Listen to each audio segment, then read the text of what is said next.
Hello guys and welcome to a brand new Let's Play. This is of course really awesome, and today I'm bringing you Darkest Dungeon. Now I cannot tell you how excited I am to play this game. Darkest Dungeon is a game, if Isaac, XCOM, Sword of the Stars, The Pit, maybe even a bit of Diablo all had some kind of demon offspring, then Darkest Dungeon is what that game would be. And it is absolutely brutal. This series is a Let's Play, but it's also a Let's Learn. I really want to get good at this game. It's got a lot of mechanics that I love. Turn-based action, there's a bit of RNG involved. I mean, it's going to be a lot of fun, I think. I'm really looking forward to playing this. I have played a bit of this game in early access, but I don't really like playing too much in early access because games tend to change so much. So yeah, I mean, I'm so looking forward to diving in here and getting to grips with this game, as well as the interesting and very, well, relatively deep mechanics in the game. It has one of the coolest narrators I have ever heard. So without further ado, I'm going to cut away and show you guys the opening cinematic. So enjoy, and I will see you on the other side. Ruin has come to our family. You remember our venerable house? Opulent and imperial, gazing proudly from its stoic perch above the moor. I lived all my years in that ancient, rumor-shadowed manor, fattened by decadence and luxury. And yet I began to tire of conventional extravagance. Singular, unsettling tales suggested the mansion itself was a gateway to some fabulous and unnameable power. With relic and ritual, I bent every effort towards the excavation and recovery of those long-buried secrets, exhausting what remained of our family fortune on swarthy workmen and sturdy shovels. At last, in the salt-soaked crags beneath the lowest foundations, we unearthed that damnable portal of antediluvian evil.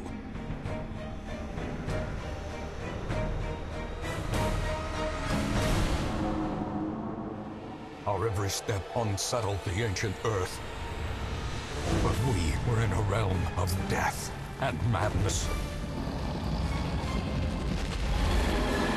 In the end, I alone fled laughing and wailing through those blackened arcades of antiquity, until consciousness failed me.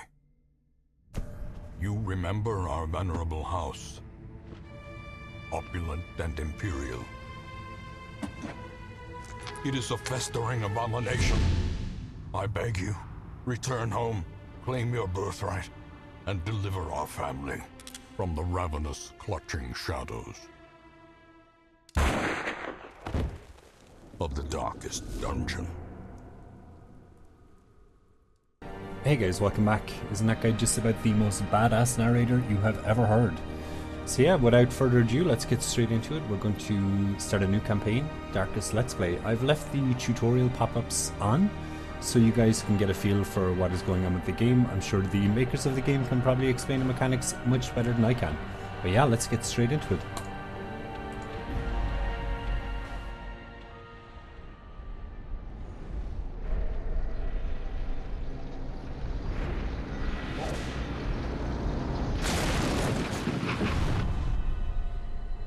You will arrive along the old road. It winds with a troubling, serpent-like suggestion through the corrupted countryside,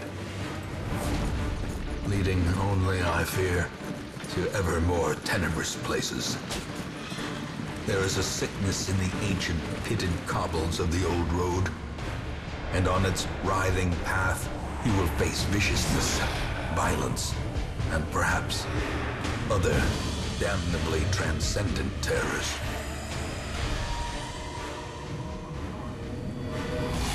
So steel yourself, and remember there can be no bravery without madness. The old road will take you to hell, but in that gaping abyss, we will find our redemption. Yeah, more narration. the beginning of the game, we're just entering the hamlet, which is essentially our base of operations, if you want to use an XCOM analogy. The first mission is very simple, it's very short, just introduces the most basic mechanics of the game to the player. I've played it a number of times, so I'm quite familiar with it, but so here we go.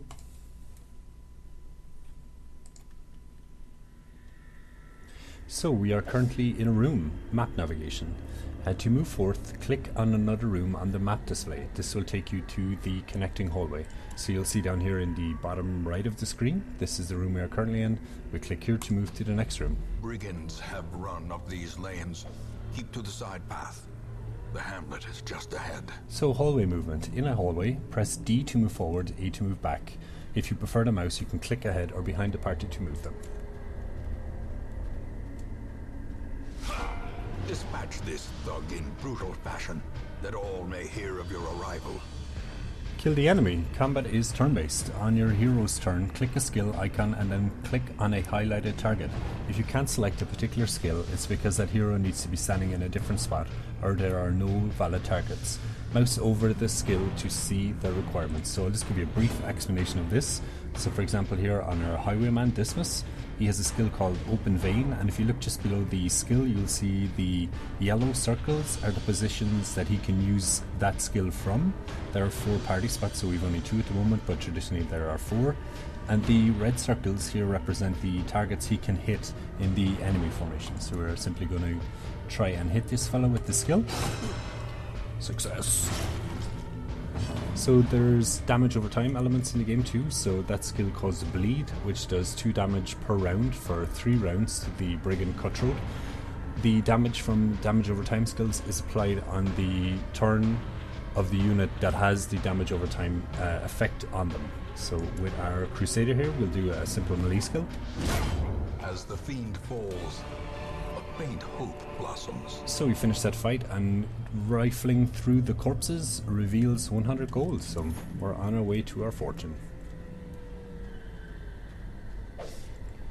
So interactive objects, or curios. While exploring, you will often find interactive objects. Click or press W to investigate them. Take a look at this tent. So Brigand's tent, clearly where the ambushers camp, and we can check inside the tent. And they left valuables, so we got some more Leave loot. nothing unchecked. There is much to be found in forgotten places. So I don't want to talk over that badass guy. I think that's a voice-off I will certainly lose. An ambush. Send these vermin a message. The rightful owner has returned, and their kind is no longer welcome. So this Brigand at the back just used an AoE skill. Some skills are AoE. You can see here on our Highwayman this skill Grape Shot Blast is an AoE skill, as represented by the red circles with the lines connecting. So it'll hit the first 3 members of the enemy party. This is a large unit, this Brigand Bloodletter. He takes up 2 party spots, so he actually has a lot of HP as well. So we're going to begin to whittle him down.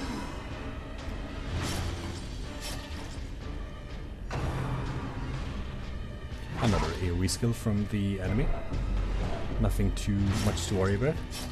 These white numbers that just popped up over our head are a mechanic called stress. Underneath the HP of our units, we see their stress. If it reaches 100, they can freak out completely, and it causes more stress to everybody involved. But if they reach 200, they'll have a heart attack and die. So it's something to keep in mind. So we're just going to DPS this fellow down. Don't know if DPS is the correct term in a turn-based game. Most likely not. And we'll continue to attack the larger unit. So we're now secking a good deal of bleed, 4 damage per round for 2 rounds. That is a stress attack usually, and it also bled our target. This should be the kill. Not quite, but certainly on his next turn. So we know this fellow is going to die from the bleed, so instead we are going to take a pistol shot at the backline. Now back underneath the Brigand Fusilier, you'll see the hero chance to hit, chance to crit, and the estimated damage range. So yeah, this guy has 12 HP and will do 48 damage, so 5 damage is on the lower end of the spectrum, but it's something. So Crusader's turn. this fellow is going to die, but there's not a whole lot we can do, so I think I might just do a protection skill on myself, so like this, and this also marks me as the target, so marked for 1 round, so tracks enemies and takes more damage from their attacks. But we also got protection, which is 25 protection. Protection defends against direct damage, so actual physical skills as opposed to damage over time skills. And because that unit died from bleed, he didn't leave a corpse. Corpses are something that the enemy units leave when they die. So if you kill a unit without a crit or without a damage over time, just like for example this smite skill, it will leave a corpse, but we do not need to worry about that just yet. So we got our first artifact or trinket. This is a bloody fetish, so it adds plus 20% blight and bleed resist, but it also gives whoever's wearing it minus 20% disease resist. And also these heirlooms, they're called. There's several different types that you use for upgrading buildings in the hometown, so we got some of those. So completing a quest. After you've completed the requirements of a quest, you have the option to return to town at any time just by clicking the crest.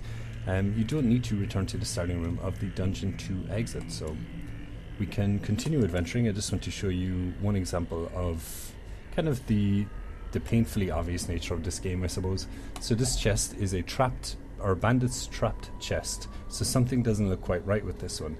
So I mean, it seems obvious enough. If you try to open this chest, it's a trap, but just to show you the mechanics, and yes indeed it is trapped, and we got blight, so that would do 2 damage per round for 3 rounds if we were to say, but instead we shall leave. Now when we leave a quest, our HP will regenerate in town to full, but our stress will not. Stress is a mechanic that you have to deal with between missions, so we shall see that very shortly. And a sip of my tea. So victory on the old road. We got 5k from the quest itself, and we got an additional 1150, and we got some heirlooms as well. So there's also a level up mechanic in this game, and both of our units are now level 1, and they got some new traits, so either positive or negative. This guy got plus 5 accuracy for range skills, which is almost useless on this dude as he has almost no range skills. And our highwayman believes he is possessed by demons. I'm not quite sure what that entails, but it is red, so it's a negative quirk, so I assume there'll be something down the road that will have an issue with that. And a runes tactician, which is fantastic. He gets plus 15% additional damage in the runes, which is fantastic actually in the early game. So now we return to the hamlet. Upon returning to the hamlet, be sure to check the activity log to see what has transpired in your absence. Welcome home, such as it is. This squalid hamlet, these corrupted lands, they are yours now, and you are bound to them. So at the end of every quest, every week passes, or 1 week passes at the end of every quest, I should say. So in the activity log, it tells you everything that happened that week. So over here, our 2 units are now level 1, and these are the quest goals. The narrator, I think, is this dude, the caretaker, and there is a lot of quest goals, which we will get to in time, but just to show you the full extent of the quests. So there's a lot of stuff we have to do. So, get help where you may. That's just a pop-up telling us if you hold H, you'll get some information depending on where you are in the game. And this is our estate or our hamlet, so we only can access these 3 things here. I'll show you the graveyard first, where you can view fallen heroes. Most will end up here, covered in the poisoned earth, awaiting merciful oblivion. My word. And we can also access the Ancestors' Memoirs, which is the quest In time, voiceovers. You will know the tragic extent of my failings. And you can replay them whenever you'd like, if you'd like a bit of a narration hit. And over here we have the stagecoach, where you can recruit new heroes.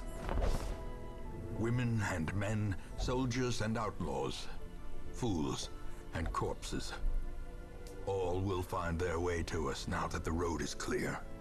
So the stagecoach is your hero lifeblood. You'll need to recruit these 2 heroes to fill out a party of 4. Drag and drop them into your roster. While you're here, spend some of your starting resources on upgrading the stagecoach network. This will increase the number of heroes available here in the future. To upgrade, click the plus symbol on the left and then click upgrade. So this is every week there'll be new heroes here. At the moment we can only get 2 new heroes per week, but I'm going to upgrade that immediately. So now we will have 3 per week. And if you want new units, over here you'll see we have 2 of 9. So I'm going to drag 1. What better laboratory than the blood-soaked battlefield? And 2. A sister of battle, pious and unrelenting. So there we go, we now have a squad of 4, which is the normal size of squad you would send out. There's not much else we can do at the moment. All these other buildings are locked until we complete more quests, so we shall simply go on a mission. A mecca of madness and morbidity. Your work begins. So the 5 areas in the game are here. At the moment we can only access the runes and also the Darkest Dungeon. Darkest Dungeon is an end game dungeon, so we won't need to worry about that just yet. So, but for now we're going to do a short apprentice, so it's a level 1 mission in the runes. And the goal is explore 90% of rooms. Down here is our rewards. So when you're setting up a party, you'll see if you right click on the heroes, it brings up all their information. But up here in the top right of the screen, you'll see their skills and their preferred position in the party. And this is also their preferred target. So our Crusader likes spot 1. Our Highwayman likes spot 2 or 3, so we'll put him in 2. Our Witch Doctor or Plague Doctor, Plague Doctor likes 3 mainly, but also 4. So we'll put them in 3. And our Vestal likes position 3 or 4, so we shall put her in 4. And we get a unique party composition called the Usual Suspects. Down here we can equip our new trinket, which is Blight and Bleed Resist, but minus 20% Disease Resist. I think I shall put that on... I think I shall put that on our Plague Doctor for now. It doesn't really make a huge difference. So early on, the enemy we were facing won't be too monumental, but every little helps, I guess. So once you've selected your party and you've equipped your trinkets, you hit provision. The cost of preparedness, measured now in gold, later in blood. So provision for the journey. You'll want to take different supplies depending on what region you are going to, how long the quest is and your own preferences, but always bring some food and torches. For your first short quest, try bringing at least 8 food and 4 torches. So that is exactly what we shall do. Simply buy this with your gold pool. So 8 food, and I'll actually bring 6 torches. Oh. So in the runes, the curios, like the tent in the last mission, there's some unique stuff you can interact with, such by using like holy water, for example. Anti-venom can also be used to actually cure blight, but you can also use it to interact with the curios. So for this mission we're going to bring 2 holy water, a key, and also some bandages. Bandages stop bleeding, you can use them mid-fight, same with the anti-venom. Keys unlock strongboxes and doors, and holy water can purge evil. So yeah, I think we're ready to go. Oh, some shovels. We'll bring 2 shovels. Shovels clear obstacles in a dungeon. If you don't have a shovel and you attempt to clear it with your hands, you get quite a good deal of stress and also some health, hit a bit of a health hit. So yeah, we're good to go, I think. So we shall embark. Your first expedition into the ruins of your ancestry. Be curious, be careful. Trying my best to mimic that guy's epic voice, but failing miserably, I am sure. So the hero panel, right click on a hero's. Yeah, we kind of went over this just to bring up their stats. So yes, here's our dungeon. This is a short dungeon, explore 90% of rooms. So I think we'll obviously go to the north first. And away we go. Up here, before we go any further, I'll explain the torch mechanic. Torches, obviously, you increase the light by lighting a torch. So we are 94. It's kind of in 4 separate brackets. 0 is off, so there's 5 really, I suppose. But 75 to 100, you get a bonus to scouting and monster surprise. 50 to 75 is some scouting bonus, some monster stuff. And the lower the light gets until you get hit 0. In 0 you get more stress, but you also have a higher critical hit chance, and the enemies also do more damage, and you also notably get a lot more loot the lower the light is. But seeing as it's our first dungeon, we are not going to worry too much about that, and we shall continue moving. So curious where we get a unburnt torch. I think I'll simply light that. The light, the promise of safety. And into our first room. So we have 2 skeletons here, 2 bone rabble. So they won't bleed very much. This incision is a bleed skill, does 4 to 7 damage as well. But I think instead I'll use this on our Crusader, which gives him plus 25% damage and plus 3 speed. Which is fantastic. He's going to do a hell of damage when it's his turn. So we're going to use an AoE skill. Boom! So that's half their health already. Our Vestal at the back, she is mainly a heal bot is what I'm going to use her for, but I think we'll try and kill one of these units. Which you do indeed. So corpses, yeah, I kind of explained this mechanic earlier. You can clear corpses with straight DPS, like I could hit that and try and clear it. But they'll also clear over time themselves. You can also use like pull and push skills to remove corpses, and some units have skills specifically for clearing corpses. But we don't need to worry about that right now. We just need to hit this fellow here. Confidence surges as the enemy crumbles. And 200 gold, not too shabby. So there's a chest, unlock strong box. Into the mud. So I'm not going to use a key because it is unlocked, obviously enough. And there we go, we got some more loot, and we continue on to the north. So because of our light level, we had a bonus to scouting, and we can see in the room ahead, there's an obstacle and a battle. So away we go. First the obstacle. I mentioned you need shovels for this. Seems bent on preventing passage. So we use the shovel and it clears. And we are about to hit a fight, so I'll light a torch. And here we go. So this unit at the back is a bit of a stress dealer. Like, they don't actually deal much damage, but they deal a lot of stress damage. So we're going to try and AoE that, or damage over time that unit down. So 4 damage with the blight, so that's fantastic. And a stress attack on our Plague Doctor. 19 stress, so wow, that's a lot. He's on 42 stress already. This unit can AoE. Our Vestal can... This is a stun skill, so they have a... Down here below the enemy, you'll see the resistances.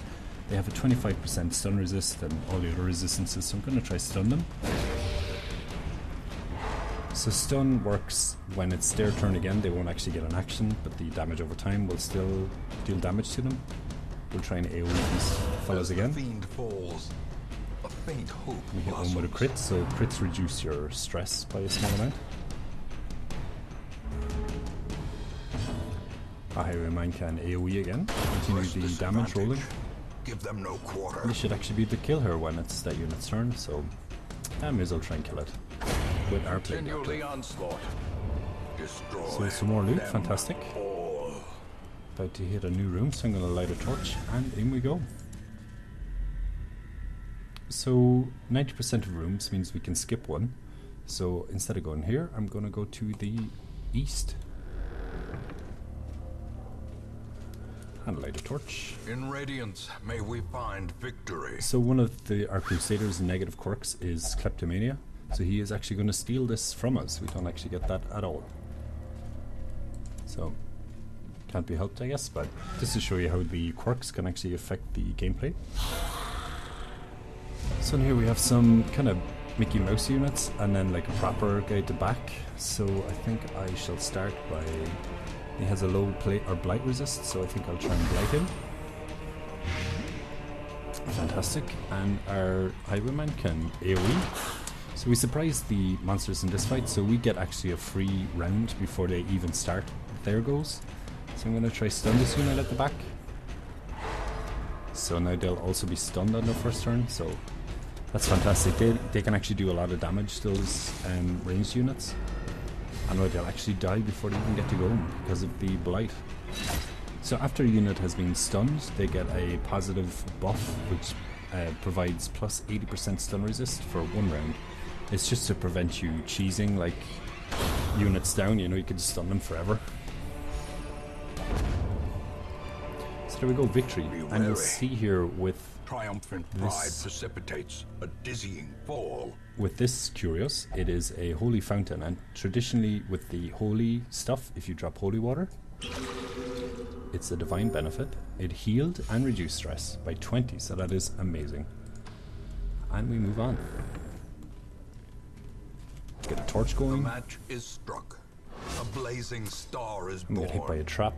Did 6 damage. Give us a bit of stress. Not ideal, but not the end of the world. How are we doing on torches? 3. I think I'll light one As here. the light gains purchase, spirits are lifted. So we and get a scout purpose again. is made clear.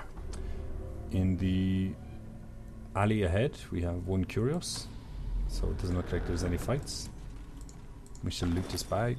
The pack contains loot, so we got food, a portrait, and a new key. So I think with some of our food, you can use food between fights. There's also a mechanic called hunger, but anyway, you can use food between fights to heal your units, like so. There's also a mechanic called hunger, where you have to eat during the expedition, or your units take stress and health damage. The way is lit. So here we go, The actually. path is clear. We require only the strength to follow it.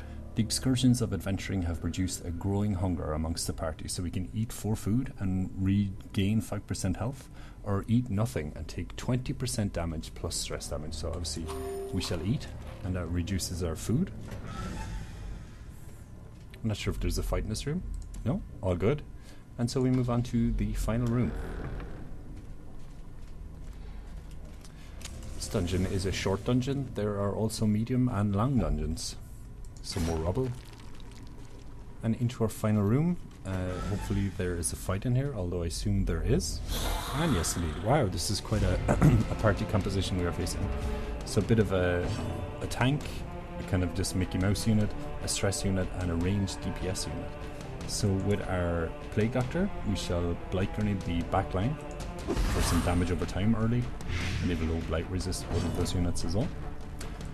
Our Highwayman can actually, like this is a buff that gives him 12% damage, so I think I'll actually do that on the back line, Impressive. just to increase our damage in the later rounds. So we now have a buff on our Highwayman. This unit can stun the back, I think I'll go for. Although this is the last room, so I prefer to stun and prevent the stress attack, but I missed. Well, she missed, I suppose, technically. So the Crusader has a skill called Smite, and it does an additional 15 damage versus Unholy. And these units are all Unholy, so we do additional damage, obviously. But there are other unit types, and there are other skills and trinkets in particular, and also quirks that provide damage to specific unit types. But yeah, we'll try and DPS down this second unit. So this hopefully might even get to kill her, we'll see. Not quite, nearly done. So this unit is going to attack our Crusader with a stress attack. 15 stress, a little bit of damage. This guy is going to hit our Vestal. How Wow, quickly 11 the tide damage. turns. Bit of stress as well because we got critted. So deadweight, this is a knockback as well. But he resisted the knockback and he resisted the blight. More stress attack on our Vestal and some decent damage too. So she's freaking out a bit. Now with our additional damage buff, I'm hoping this gets 2 kills here, but we shall see. Yes, indeed it did. Fantastic. So our Plague Doctor can continue stacking Blight on this backline unit, and this is actually dead. Yes, indeed. Death by inches. And I think it's our last room. Like, you can heal here. This is a heal skill. I may as well demonstrate it. This is, we'll heal our Vestal for 3. And we shall just DPS this guy down. So one more turn and we should get the kill on this bold defender. Highwayman dodged. Fantastic. A quick sip of my tea. So 3 to 5, this should be the kill if we hit. Boom. Ooh, so we got some As victories sapphires. mount, so too will resistance. So we got a trinket for Plague Doctor only, plus 40% disease resist. And we'll continue in adventuring just so we can get this chest. Heirloom chest, you use a key on this, and you get additional loot. It unlocks a hidden compartment, so we get 6 additional busts. So that wasn't a bust, but bum. So quest complete. Post-game screen. We got some gold, some heirlooms, and a dodge stone. So plus 4 dodge, minus 1 speed. Dodge is actually, or obviously the ability to dodge attacks, and speed is your turn placement in each round. So yeah, not a bad old haul. Wonder if we got some new quirks. Dismas, our highwayman, did.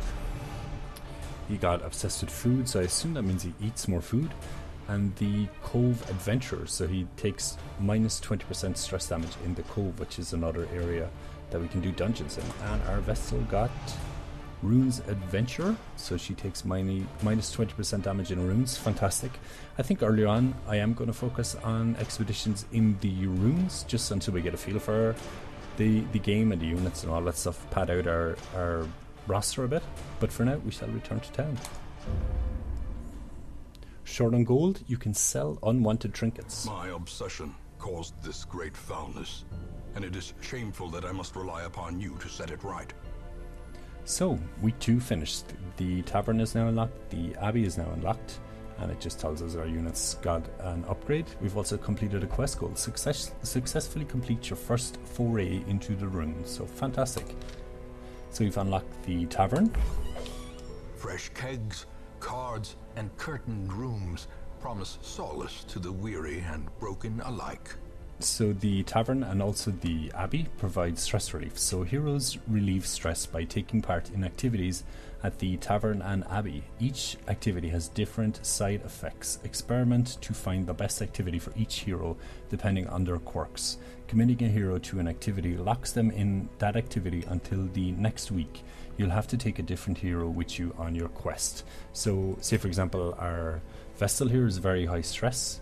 We just send her to the bar for 1000 gold. She will reduce her stress level quite significantly. So I think we actually will do that, because 66 I think she's on is way too high. And we'll also go into the abbey for a look. The cobwebs have been dusted, the pews set straight. The abbey calls to the faithful. So indeed, in the abbey, the tavern, in all of our buildings, we can upgrade them with the heirlooms that we collect during the missions. But I think in the early stages of the game, I'm going to continue to upgrade our stagecoach network. We do not quite have enough of the deeds. We need one more deed. So I think instead we shall just drag over these new units. We need to pad out our roster. I'm not too worried about their pros and cons just yet in the game, because it doesn't really matter. So we'll get 2 grave robbers and a bounty hunter. To those with a keen eye, gold gleams like a dagger's point. So there we go, and a second grave robber. And we also get the bounty hunter. The thrill of the hunt. The promise of payment. So yes, indeed. And I think, guys, that is the end of episode 1 of this Let's Play. I'd really like to thank you a lot for joining me. If you made it this far in the video, fantastic. I'd love if you join me again next time. I do really want to get good at this game, so if you have any thoughts or you know some stuff about the game, mechanics, all that kind of stuff, do let me know in the comments. I'd love to hear from you. And if not, I will see you next time, and thanks again for joining me.